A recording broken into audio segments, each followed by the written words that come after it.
नमस्कार मंडळी, स्वागत आहे सर्वांचे. आज आपण बनवणार आहोत मराठवाडा स्पेशल वांग्याची रस्सा भाजी. आजचा आपला वांग्याच्या भाजीचा बेत खूप खास असणार आहे. तरी ही रेसिपी कुठेही स्किप न करता शेवटपर्यंत नक्की बघा आणि आपल्या प्रतिक्रिया मला कमेंट बॉक्समध्ये न विसरता सांगा.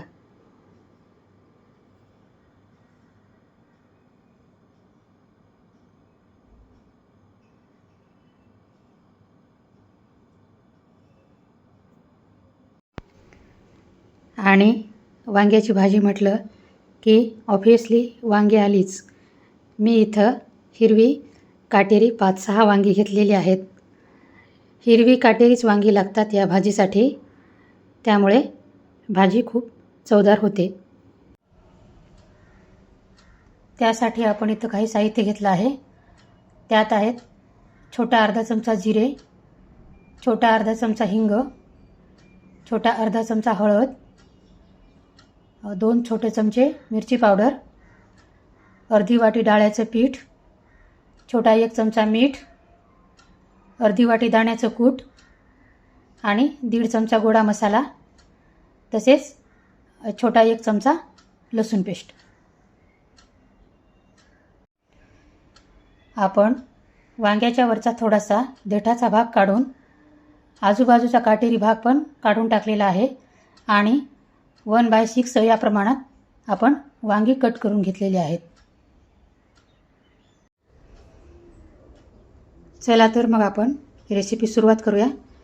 त्यासाठी आपल्याला शेगडीची सेटिंग करायची आहे.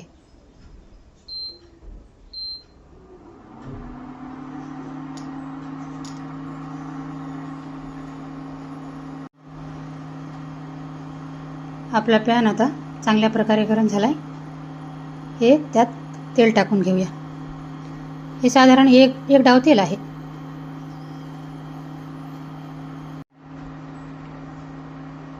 सर्वप्रथम आपल्याला हे अर्धा चमचा जिरे टाकून घ्यायचे आहेत.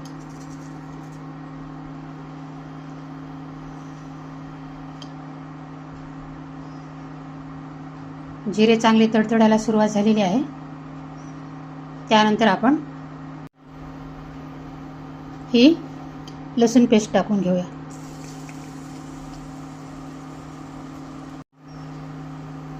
लसूण आणि जिरे आपण तेलावर छान थोडा वेळ परतून घेऊया. थोडंसं लालसर होईपर्यंत परतायचं.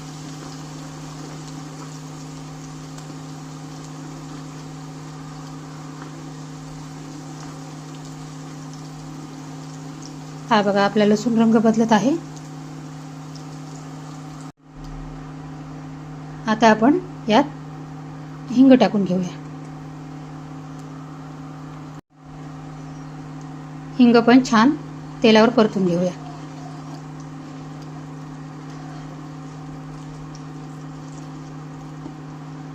मी थोडंसं टेम्परेचर कमी करते कारण लसूण झालाय लाल कलरमध्ये आलाय.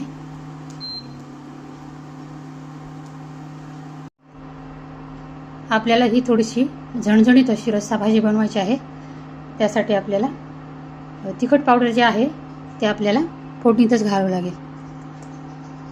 त्याच्यामुळे काय होईल, भाजीला छान कलर येईल. मी तिखट पावडर टाकली तेव्हा शेगडीचं टेम्परेचर पूर्ण बंद होतं. आता मी 100वरती ठेवलेलं आहे कारण आपली मिरची पावडर जळायला नको आणि मग भाजीचा पूर्ण कलरच बदलून जातो मिरची पावडर जळाली तर. त्यासाठी टेम्परेचरकडे लक्ष देणं अत्यंत आवश्यक आहे.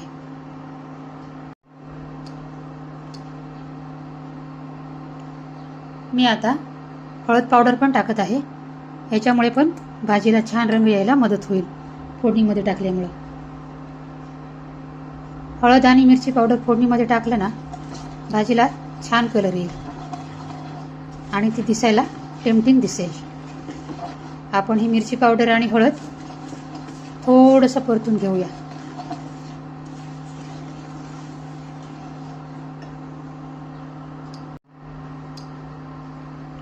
हे बघा, आता मी जी आपण वांगी कापून घेतली होती ना, आता ती वांगी टाकून घेते फोडणीमध्ये.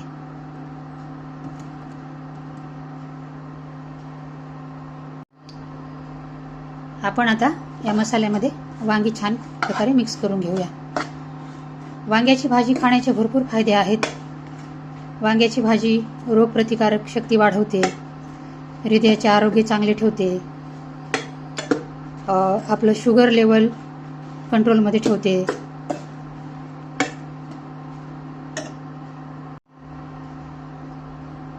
वजन कमी करण्यास मदत करते, पचनक्रिया सुधारते.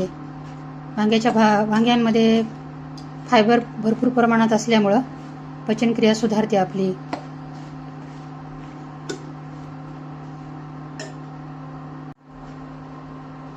वांग्यामध्ये फायबर बरोबरच vitamin C, vitamin B6, potassium आणि अँटीऑक्सिडंट भरपूर प्रमाणात असतात.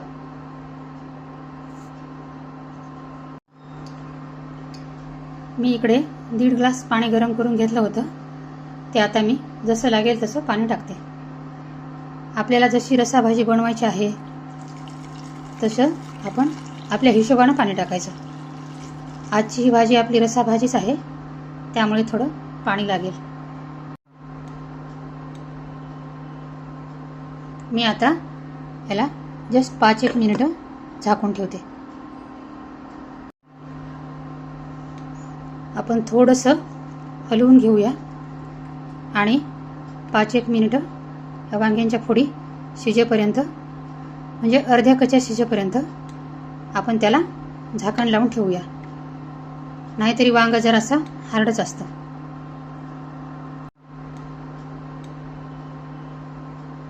मी आता याला जस्ट 5-1 मिनिटं झाकून ठेवते. या स्टेपला आपल्याला थोडंसं टेम्परेचर वाढवावं लागेल. आता मी अगोदर आपलं 100वर होतं, मी आता 700 केलेलं आहे, म्हणजे आपली वांग्याची भाजी छान प्रकारे शिजली जाईल, कुठेही कच्चेपणा राहणार नाही. मी आता भाजी उघडून बघते. आपली भाजी छान शिजत आलेली आहे. आता मी मध्येच गरजेनुसार कमी जास्त टेम्परेचर केलेलं आहे. आता आपण यात आपले राहिलेले मसाले टाकूया. आता मी मसाले टाकायला सुरुवात करत आहे. त्यात मी टाकत आहे सर्वात पहिले शेंगदाण्याचं पीठ. त्यानंतर आपल्याला टाकायचं आहे डाळ्याचं पीठ. डाळ्याचं पीठ आणि शेंगदाण्याचं पीठ जेवढं लागेल तेवढंच टाकायचं आहे, कारण रस्सा भाजी आहे ती घट्ट नाहीच बरी वाटणार. त्यानंतर टाकायचा आहे हा गोडा मसाला. गोड्या मसाल्यामुळं वांग्याची भाजी खूप छान होते. आणि आता आपण सर्वात शेवटी टाकूया 1 चमचाभर मीठ. मस्त झाली आहे भाजी आपली. तिला आता तर्री पण आलेली आहे छान. आपण तिला थोडंसं हे सगळे मसाले मिक्स करून घेऊया, त्याच्यामुळे अजून छान होईल. मी तुम्हाला हे छान मिक्स झाल्याच्या नंतर दाखवते. मराठवाड्यामध्ये ही वांग्याची रस्सा भाजी खूप स्पेशल आहे. ही भाजी पुरुष मंडळी पण अत्यंत आवडीने बनवून खातात. अत्यंत छान आणि खूप टेस्टी अशी ही भाजी बनली जाते. ही भाजी आपण पोळीसोबत, भातासोबत, इवन भाकरीसोबत सुद्धा खाऊ शकतो. भाकरीच्या कुस्कऱ्यासोबत ही भाजी एवढी सुंदर लागते ना, खूपच छान लागते. एखाद्या वेळेस तुम्ही पण ही भाजी ट्राय करून बघा. कुठल्याही गोष्टीला जशा 2 बाजू असतात तसंच वांग्याचं पण आहे. वांग्याचे जसे अनेक फायदे जरी असले तरी ॲलर्जी किंवा किडनी स्टोन असणाऱ्या लोकांनी डॉक्टरच्या सल्ल्यानुसारच वांग्याचे सेवन करावे. आता आपण शेवटचे जस्ट 2 मिनिटं भाजी झाकून ठेवूया.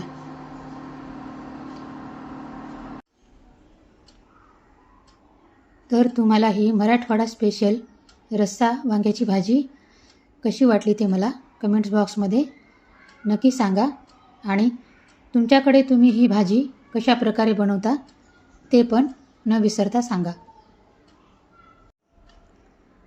चला तर मग भेटूया पुन्हा एकदा अशाच एका नवीन रेसिपीसोबत.